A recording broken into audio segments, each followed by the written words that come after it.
back to the video. So the Batman sequel has officially been announced at Warner Brothers panel at CinemaCon. So in this video, we'll be breaking down the entire Warner Brothers CinemaCon panel, as well as talking about updates on the Batman sequel. And at the end of this video, we'll be starting the discussion series for the Batman 2. We also have good detailed descriptions of footage that we got for other movies at the CinemaCon panel. So I thought I'd go through that, break that down for you guys and give my thoughts on it. And then again, at the end of this video, I'll be going through the discussion series for the Batman. If you want to be featured in the next discussion series episode for the Batman, make sure to leave a comment down below. Any of your theories, questions, anything regarding the Batman, just leave it in the comments down below and I'll make sure to get to them. Before we get into it, if you guys are new in here, make sure that subscribe button and notifications on so you don't miss any time I open a video or go live. But without wasting more time, let's get into it. So like I mentioned before, I want to start this video by going over the Warner Brothers CinemaCon panel. So I'll be going through each of the movies that they showed footage for. The footage isn't publicly released. These are just people that were attending the event that described the footage. We have stuff for Black Adam, Aquaman and the Lost Kingdom, Shazam Fury of the Gods, as well as The Flash, and then other updates on other Warner Brothers movies. And The Flash is the most interesting one, but I do want to start it off with Black Adam. So we have been told from Black Adam that the footage gives major Black Panther vibes.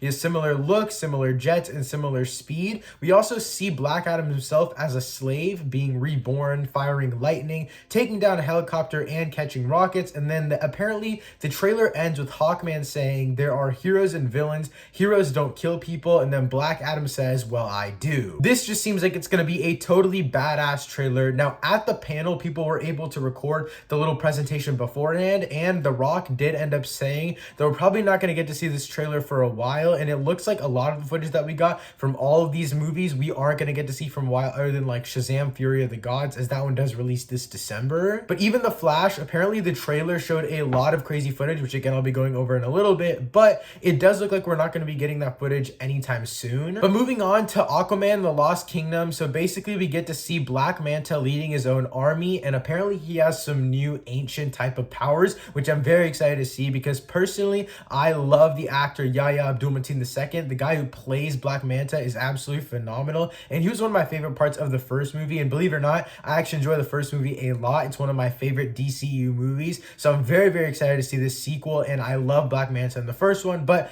moving on, apparently we also get to see Randall Park returning in the movie. We also see that Arthur needs Orm's help, who, if I'm not mistaken, is his brother, and he needs his help to help defeat Black Manta. And then finally we get to see new ships and robots, basically new Atlantis tech. So again, not much from this Aquaman teaser sizzle reel type of thing, but it's pretty interesting. I'm excited to see Arthur and Orm team up. My only gripe is that I do hope at the end of the day it ends up being Aquaman versus Black Manta, not just Aquaman and Orm fighting against a big army. I think that would be all right, but seeing Orm take on the army would be fine, and then Black Manta and Aquaman get to go one-on-one. I think that would all work out best. So next up is Shazam Fury of the Gods. Now if I'm not mistaken, this was more of a clip and then a little sizzle reel at the end with a new logo and stuff like that. So basically the clip was Billy having a dream that he went on a date with Wonder Woman, and apparently this Wonder Woman isn't Gal Gadot, but from what I've heard and what I've seen online, none of the people that were actually there are describing what Wonder Woman it was. So I'm very confused. Maybe it could be some multiversal stuff. I don't know what's happening with that, but apparently Wonder Woman wants to date him in his dream, but it's not Gal Gadot's Wonder Woman. We don't know anything else about that specific dream, I guess. But then it moves on. Apparently he tells Helen Mirren's character that he has seen Fast and Furious, so it's a Fast and Furious show put in there. And then finally his whole family shows up. So I think this is going to be a cool short little sizzle reel. Hopefully we get a full trailer for Shazam pretty soon, because I'm very excited for that movie. It comes out December 16th,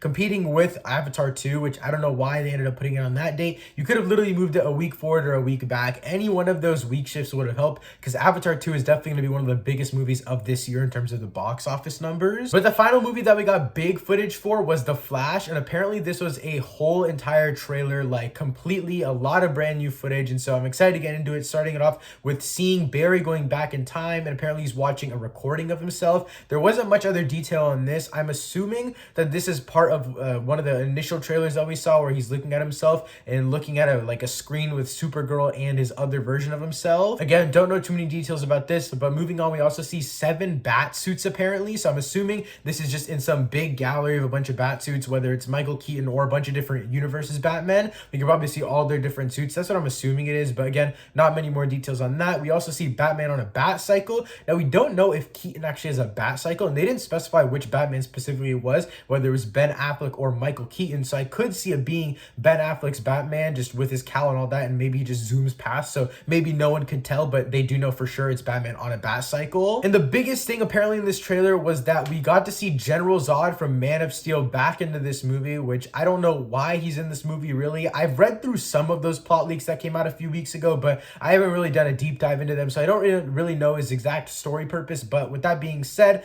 the next thing we get is a bunch more Supergirl shots, and then finally we see Michael Keaton's Batman kind of do the big ringer of the trailer, and he says, "Now you want to get nuts?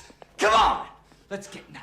So this is a line from one of his previous movies, so it just looks like it's going to be somewhat of a dialogue callback or something along those lines. What's interesting about this entire trailer is that it doesn't seem like they're marketing Ezra Miller for this movie anymore, especially after the incidents that have happened over the last, I would say, 2 months now it's been. So it's kind of interesting to see what marketing tactic they're going to take for this movie, along with Aquaman and the Lost Kingdom, depending on what happens to Amber Heard and that kind of stuff. I'm just very intrigued to see how they handle the marketing of these movies. It doesn't even seem like The Flash is going to be the main marketing tactic for The Flash, and it looks like obviously Michael Keaton's Batman will probably be the big thing that they're trying to get people back in the theater for, especially going off of the stuff happening with Ezra Miller. But now to the other stuff, some random miscellaneous things that Warner Brothers did at their CinemaCon panel. So firstly, they did show some new footage from the Willy Wonka movie starring Timothée Chalamet. We also got an update on Dune Part 2. It's now in late pre-production, confirmed for late 2023, and they're going to start filming this July. They also got a brand new trailer for Olivia Wilde's newest movie, Don't Worry Darling, starring Harry Styles and Florence Pugh, which is set to release September 23rd, 2022. And finally, we got our first still from the new Barbie movie starring Margot Robbie, and it's also announced to be released on July 21st, 2023, which is the same exact release date as Christopher Nolan's newest movie, Oppenheimer. But yeah, that was basically all of the announcements slash new footage that they showed at the Warner Brothers CinemaCon panel. But now let's get into talking about this Batman sequel announcement. So when Matt Reeves arrived to CinemaCon late yesterday afternoon, it was all over the internet, and everyone at that point knew that they were probably going to announce the Batman 2, and I'm assuming we'll probably get somewhat of a working title or something, an official logo or something like that later down the line. I wasn't really expecting an official title or anything like that. I was just expecting the announcement itself at CinemaCon, and that's what we got. I do think the rest of the information about the title, logo, all that kind of stuff, I think that'll come at DC Fandom 2022, which at this point is about 6 months away if they do it in October, just as they did last year, which I would be very excited for. I think that would be great. You could have your own Batman panel. You could have Robert Pattinson talking about his thoughts on the script and stuff like that. Obviously, without giving too much away, you could obviously do like a logo reveal, just stuff like that. I think it would be great to have that at DC Fandom itself. We also officially now know that Matt Reeves has started the script for the Batman 2. Now, I don't really know how to predict any of this stuff, so I'm just kind of going off of my own intuition. So I say that filming would start about mid-2023, which would mean from now to then you have about a year of preparation for the movie, including writing the script, getting the score, all that kind of stuff. Just pre-production as a whole, that would take about a year. So we could say mid-2023 they start filming. That means you would probably end filming in about 6 months, which would obviously give you early 2024, and that's when they start editing the movie. And then honestly, we could do a late 2024 to early 2025 release. So we know that the first Batman movie started on October 31st, and apparently that was the weekend that was initially going to release, which was like the last weekend of October, which would have been really cool because we would be watching the movie at the same exact time it takes place. But the movie does actually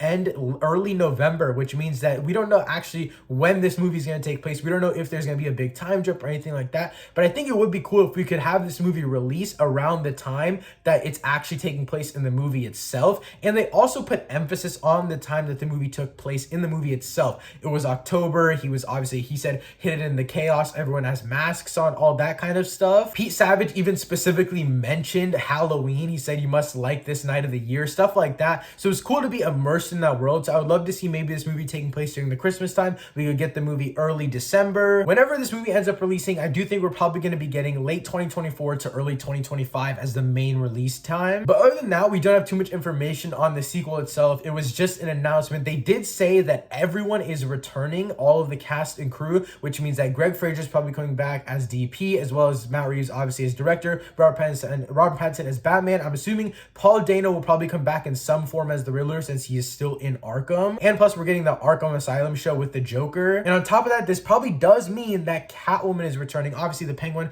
the Joker, all these other characters, they're definitely returning. But I'm surprised about Catwoman because I did not think that she was going to be in this movie too much. At least that was my hope. I wish they kind of like, not wrote her off specifically, but kind of just pushed her to the side a little bit in the second one. And then the third one, she comes back. Because I feel like if she's in the second one, then it won't feel like a just Batman story. I loved her in the first one, by the way. She was one of my favorite parts. I absolutely love the way they integrated her in the story. But I do think if they kind of take her out in the second movie, then in the third movie, she'll have even more impact. And also having her in the same movie as Batman, I think that it tugs always on the more Batman side. And in the second and third movie, I would love to see a little bit more pull on the Bruce Wayne side of things, kind of taking him away from being Batman. And that can also draw a rip in the character. But now we're going to get to the discussion part of this video. So again, if you guys want your comments, questions, theories, any of that kind of stuff to be featured in the next discussion Batman video, make sure to leave them in the comments down below and I'll make sure to get to as many as possible. But starting it off with Super Watto's comment, he said, I especially like the fact that we only see 2 out of the 3 personas of Batman and the brooding Bruce Wayne. He hasn't yet learned how to fake being a playboy, rich, spoiled billionaire that we are so used to seeing in other interpretations. That was unique. Yeah, honestly, I have to agree just because I think that creating that balance and creating, I guess, the imperfections in Bruce Wayne himself,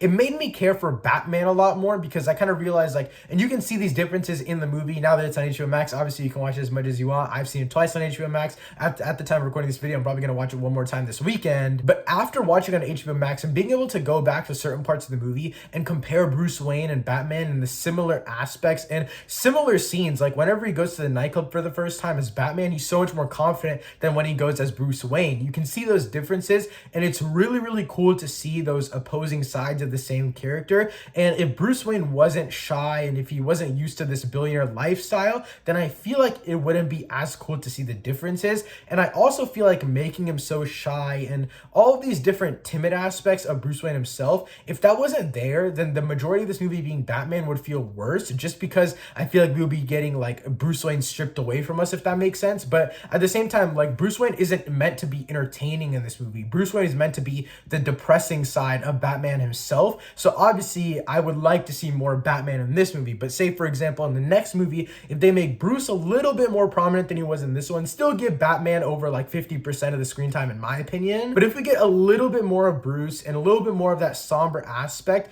but maybe one little light streak, one little thing that makes Bruce's life really good and makes Bruce feel like he wants to stay as Bruce a little bit more than Batman, that could create a tear. Now, which one do you like more, Bruce or Batman? Which one do you feel worse for, Bruce or Batman? I feel like there's a lot more different storytelling aspects that you can do, especially if you give one strand of light to Bruce whenever he feels like he's always obligated to be Batman. And obviously at the end of this movie, we do get to see the fact that Bruce feels obligated, or Batman feels obligated to stay as Batman, to stay as this fear, using that tool that he has to create a difference in the city. And we see that whenever he rejects Catwoman's offer to leave Gotham. Now, this next comment was actually in response to the last one, and this is by Aiden D. He said that, I love that too. It makes it more grounded. He was gone for 7 years learning from the best martial arts all over the world. Someone as broke as Batman wouldn't just come back and realistically be able to turn the brooding off. He secludes himself until he learns that Gotham doesn't only need Batman, it needs the Waynes. Never liked how in other interpretations he comes back after 7 years and then immediately just starts acting like a business savvy rich playboy.